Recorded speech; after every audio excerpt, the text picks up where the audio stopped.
conflito entre Israel e Palestina é muito complexo. Durante décadas, essa disputa causou dezenas de milhares de mortes e milhões de refugiados. E transformou o Oriente Médio em um barril de pólvora que está sempre à beira de explodir. Mas por que israelenses e palestinos lutam? Eu sou Camila Veras Mota, da BBC News Brasil, e adianto que a resposta não é simples. Por isso, dividimos a resposta em 3 vídeos: a origem do conflito e as fronteiras, os assentamentos judaicos e a questão de Jerusalém. Vamos começar pelo início. Para entender essa história, é preciso voltar no tempo até o início do século XIX, quando o sionismo se espalhou pela Europa. O principal objetivo desse movimento nacionalista era a criação de um Estado para todos os judeus do mundo, que acabaria aí com milênios de perseguição e exílio. O movimento apareceu em parte como uma resposta ao antissemitismo que estava crescendo pela Europa naquela época. Um antissemitismo que teve sua expressão máxima e brutal com o Holocausto durante a Segunda Guerra Mundial. Foi quando cerca de 6 milhões de judeus foram exterminados pelo Estado nazista. E onde eles queriam criar esse Estado judeu? Havia diferentes opções: Uganda, Argentina ou mesmo a região da Sibéria chamada Birobidjan, na fronteira entre a Rússia e a China. E havia partidários, é claro, da criação de um Estado no território onde se situara o reino histórico de Israel, a área geográfica conhecida na época como Palestina. Quero dizer aqui, nessa faixa de terra de cerca de 400 quilômetros de extensão entre o mar Mediterrâneo e o Vale do Rio Jordão. E qual seria o problema? Bom, essa região não estava vazia e é considerada sagrada não apenas pelos judeus, mas também por muçulmanos e cristãos. Além disso, quando a criação desse Estado judeu começou a ser considerada, essa área pertencia ao Império Otomano. E apesar de existir uma pequena comunidade judaica lá, a população era predominantemente árabe. Então aconteceu algo que mudou tudo: a Primeira Guerra Mundial.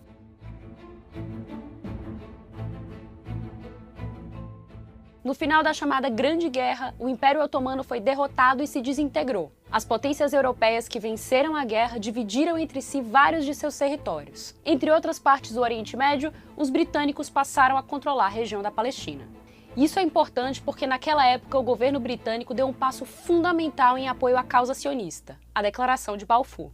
Uma carta em que pela primeira vez o governo britânico apoiou a criação de um lar nacional para o povo judeu na região da Palestina. Mas deixando claro o seguinte: nada deve ser feito que possa prejudicar os direitos civis e religiosos das comunidades não judias na Palestina. Ou seja, os direitos dos árabes e de outras etnias deveriam ser respeitados. Mais tarde veremos por que os árabes não se sentem exatamente respeitados. O fato é que nas décadas de 1920 e 1930, milhares de judeus se estabeleceram nessa região. E houve também o êxodo de quem conseguiu escapar ou sobreviveu ao Holocausto nos anos seguintes.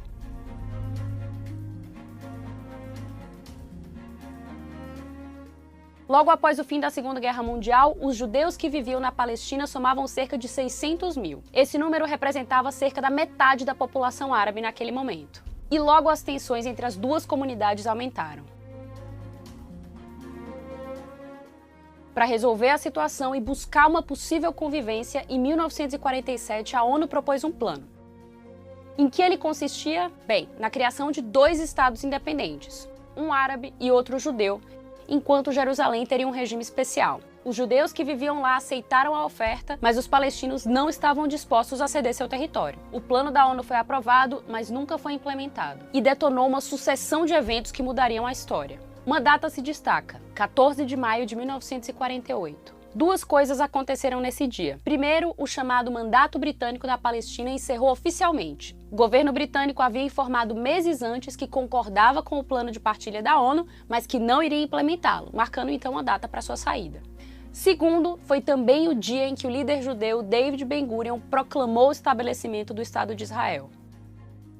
No dia seguinte, 5 países árabes vizinhos declararam guerra ao recém-criado país e invadem o novo Estado judeu.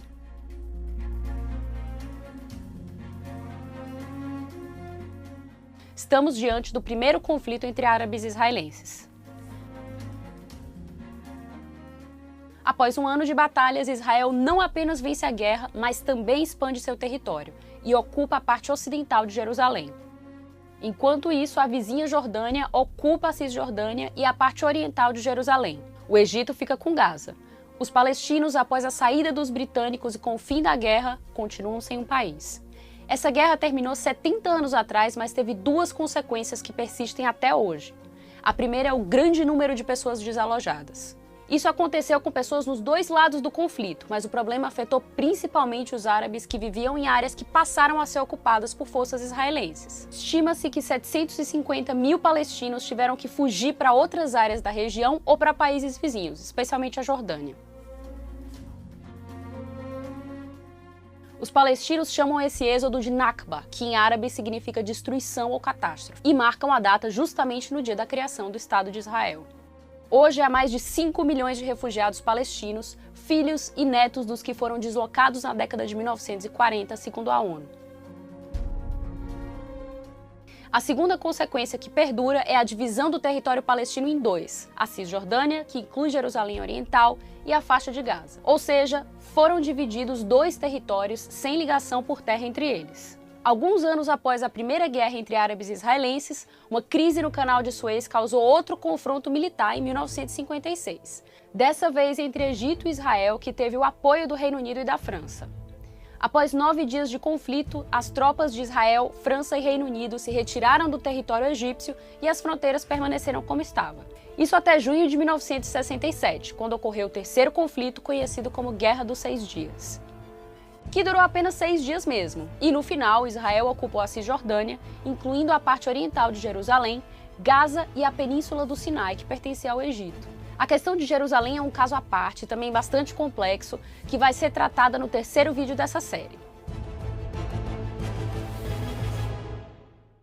Bom, o último conflito dessa série de disputas internacionais entre árabes e israelenses foi a Guerra do Yom Kippur, que em 1973 colocou o Egito e a Síria contra Israel. A guerra durou 20 dias, mas suas consequências se estenderam por anos e levaram a um evento muito importante para a região. Em 1978, o Egito se tornou o primeiro país árabe a assinar a paz com Israel, nos acordos de Camp David. Dessa maneira, o Egito recuperou o Sinai, mas renunciou à faixa de Gaza. Apenas a Jordânia, além do Egito, assinou um tratado de paz com o Estado judeu. Esse foi o ponto de inflexão que também marcou o relacionamento entre Israel e os outros países árabes. Até hoje, os outros estados árabes da região, além do Irã, não reconhecem o Estado de Israel e consideram o território sob ocupação ilegal. No fim das contas, os acordos de Camp David foram muito importantes porque marcaram o fim da guerra aberta entre Israel e os estados árabes vizinhos. E o que isso significa? Que a partir daquele momento, o conflito se concentrou não mais na luta entre os estados árabes vizinhos de diferentes nacionalidades e Israel, mas na luta entre palestinos e israelenses. Até hoje, Gaza e Cisjordânia estão em parte sob controle militar de Israel e em parte sob a administração da Autoridade Nacional Palestina e do Hamas, que desde 2000... A relação entre israelenses e palestinos tem sido complicada desde o início. Eu sou Camila Veras Mota, da BBC News Brasil, e nesse vídeo vou explicar a questão dos assentamentos judaicos. Assim são conhecidas as comunidades que começaram a ser construídas por Israel em território palestino depois da Guerra de 1967. Aliás, esse vídeo é o segundo de uma minissérie sobre o conflito entre israelenses e palestinos. Se você não viu o primeiro, que explica como tudo começou, clique aqui ou no link da descrição. Bom, durante o domínio britânico nas décadas de 20, 30 e 40, milhares de judeus migraram para a região da Palestina. Mas após o Holocausto e a criação do Estado de Israel em 1948, a população de judeus na área cresceu exponencialmente. Hoje, os israelenses são cerca de 8 milhões e meio e a maioria vive dentro das fronteiras do Estado de Israel. Mas mais de meio milhão vivem em assentamentos localizados nos territórios ocupados da Cisjordânia e Jerusalém Oriental. Esses assentamentos são como bairros protegidos por cercas, muros e pelas forças de segurança israelenses. E aqueles que vivem neles são chamados de colonos. Mas por que esses assentamentos são tão problemáticos? Israel começou a construí-los em 1967 nos territórios ocupados durante a Guerra dos 6 Dias. Ao longo dos anos, eles cresceram muito, em número e população, e isso à custa dos habitantes palestinos, que acusam o Estado israelense de demolir suas casas, invadir e expropriar suas terras e restringir sua liberdade de movimento. A comunidade internacional, incluindo as Nações Unidas e o Tribunal Internacional de Justiça, considera esses assentamentos ilegais. E faz isso por um princípio muito simples. A Convenção de Genebra proíbe um país de transferir sua população para o território que ocupou militarmente.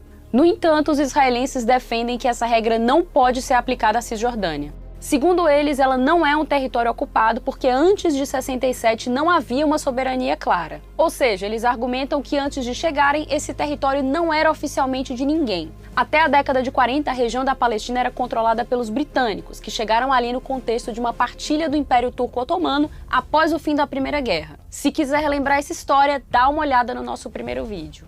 Por outro lado, os assentamentos judeus transformam o território palestino em um mosaico fragmentado. E aqui devemos falar de outro protagonista desse conflito, a Organização para a Libertação da Palestina, liderada por Yasser Arafat.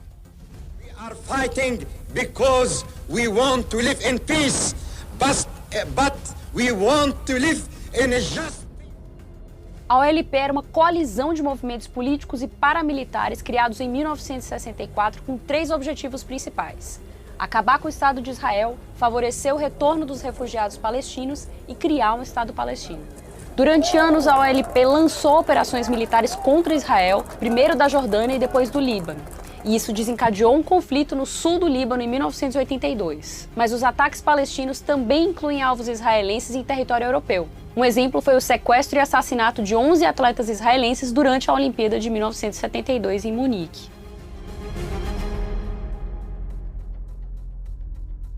Fato é que durante anos o conflito entre palestinos e israelenses manteve a região em tensão.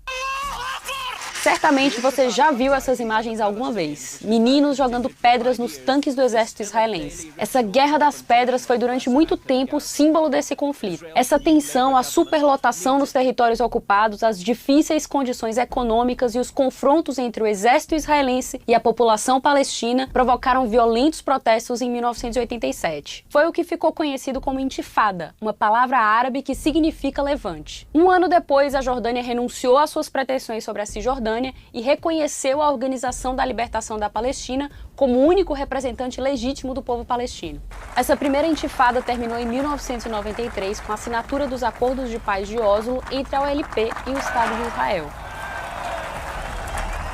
Esse acordo foi muito importante na época porque ambas as partes se comprometeram a buscar a paz e colocar fim nos conflitos. A Autoridade Nacional Palestina foi criada nessa ocasião e anos depois, em 2013, adotou oficialmente o nome de Estado Palestino, reconhecido por 139 dos 193 países que compõem a ONU, 2/3. Os acordos de Oslo também previam a autonomia palestina sobre Gaza e a Cisjordânia e dividia esse último território em 3 setores administrativos, denominados de áreas A, B e C.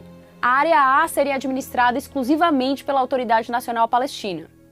A área B está sob controle administrativo da ANP e controle militar de Israel. E a área C, onde estão os assentamentos israelenses, é totalmente administrada por Israel. A tentativa de implementação do plano, entretanto, não só foi mal sucedida, como foi o pivô do assassinato do então primeiro-ministro israelense Yitzhak Rabin em 1995. Ele foi morto por um militante de extrema-direita que se opunha ao diálogo com os palestinos.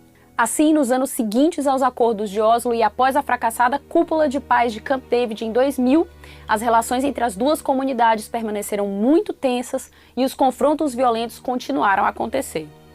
Em 2002, Israel começou a construção de um muro de concreto cercando parte dos territórios ocupados da Cisjordânia, separando-a de Israel sob o argumento de que estaria protegendo seu território. Apesar das críticas de autoridades internacionais e dos apelos para que fosse destruído, o muro hoje tem mais de 760 quilômetros.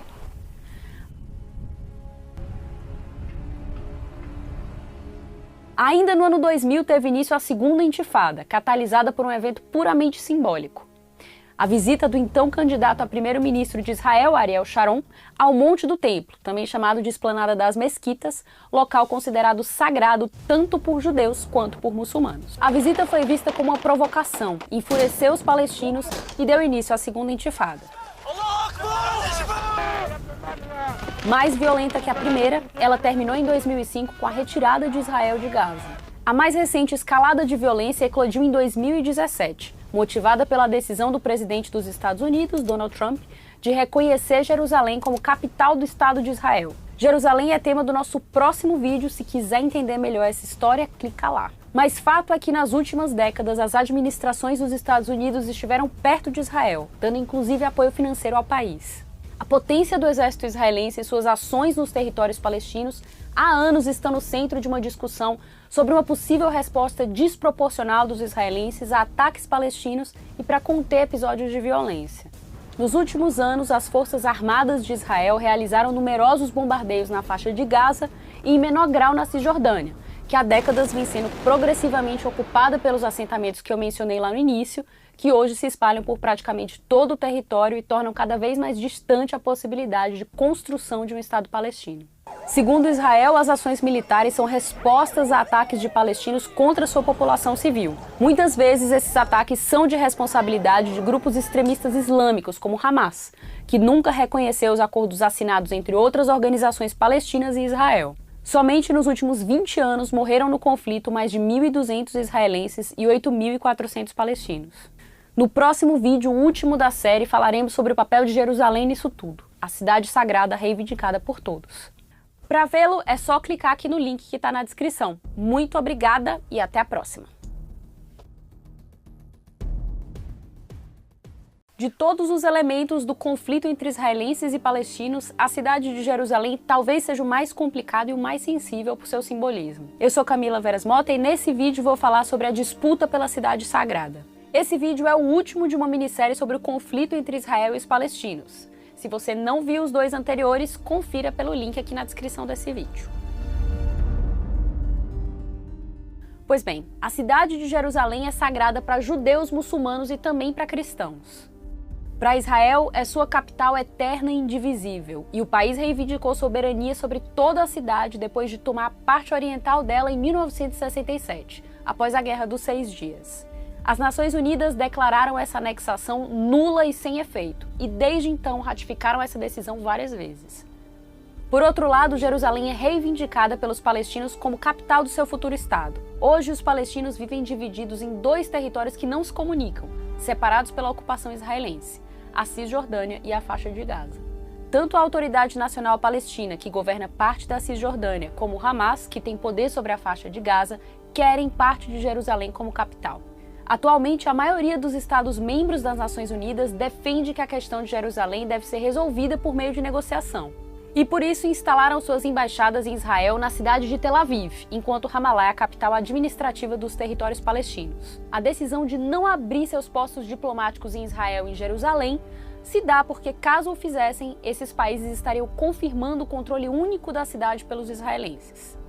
Mas vamos entrar em Jerusalém, vamos ver como está dividida para entender por que a cidade é tão relevante para cada religião. Na Cidade Velha fica a Igreja do Santo Sepulcro. Ali, para os cristãos, está o Calvário onde Jesus foi crucificado e também o seu túmulo. É o lugar mais sagrado do cristianismo. Mas há também a Mesquita Al-Aqsa e o Santuário Domo da Rocha, que é o lugar de onde, para os muçulmanos, Maomé subiu aos céus. Esse é o terceiro local mais sagrado do Islã, depois de Meca e Medina, e faz parte da esplanada das mesquitas. Mas sob essa esplanada fica o Muro das Lamentações, a única parte visível do que para os judeus restou do Segundo Templo, o local mais importante para o judaísmo e o principal santuário do povo de Israel desde o século X a.C. Atualmente, a cidade inteira está sob controle israelense. O plano da ONU de 1947 propunha deixar a cidade santa nas mãos da comunidade internacional, mas seu status legal nunca foi definido. E a recente decisão de Trump de mudar a embaixada dos Estados Unidos para lá não facilita o entendimento entre as partes. O governo de Jair Bolsonaro chegou a ameaçar, mas acabou não abrindo a embaixada brasileira em Jerusalém. Continua em Tel Aviv. O que está claro é que o status de Jerusalém seria um ponto-chave para o possível pacto final entre israelenses e palestinos. A cidade já foi palco de muitos conflitos, e alguns deles, como vimos em vídeos anteriores, desencadearam as intifadas, ou seja, as revoltas dos palestinos. A questão de Jerusalém é um ponto importante do plano de paz recentemente apresentado pelo presidente dos Estados Unidos e pelo primeiro-ministro israelense Benjamin Netanyahu. Os palestinos rejeitaram a proposta, entre outras razões, porque implicava sua renúncia aos territórios ocupados por Israel, ilegalmente, segundo a maior parte da comunidade internacional. Mas vendo que as relações entre esses povos têm sido extremamente complicadas desde o início, seria possível chegar a um acordo? Uma parte importante da comunidade internacional acha que os israelenses devem apoiar a ideia de um Estado soberano para os palestinos e suspendeu o bloqueio à faixa de Gaza. Um bloqueio econômico e comercial imposto desde 2007, quando o Hamas ascendeu ao poder na região, com uma consequente deterioração das condições de vida da população local. E também que Israel deve remover as ocupações e as restrições de movimentação na Cisjordânia e em Jerusalém Oriental. Por outro lado, a comunidade internacional também defende que os grupos palestinos devem renunciar à violência e reconhecer o Estado de Israel. Mas, no momento, não parece que o conflito entre israelenses e palestinos esteja perto de se resolver. Obrigada por assistir a essa série de vídeos. Queremos saber se você gostou desse formato, se acha que existem outros tópicos para os quais podemos fazer uma série semelhante. Então deixe suas opiniões nos comentários e para não perder os próximos vídeos, inscreva-se no canal, ligue as notificações ali no sininho. Muito obrigada e até o próximo!